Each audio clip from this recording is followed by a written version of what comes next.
How to change your Grammarly keyboard layout easy and fast. Hello guys, in today's video I'm gonna show you how to change your keyboard layout easy. So first thing, go to Grammarly app. Now this is the home page as you can see right here. Go to the top and click on keyboard customization, the first option. Now you will see this page. Click on keyboard languages, the first option again.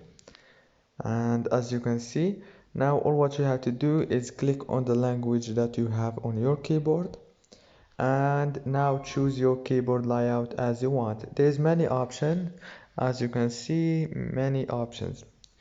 QWERTY, it's the most popular, this one, and AZERTY for French, I think.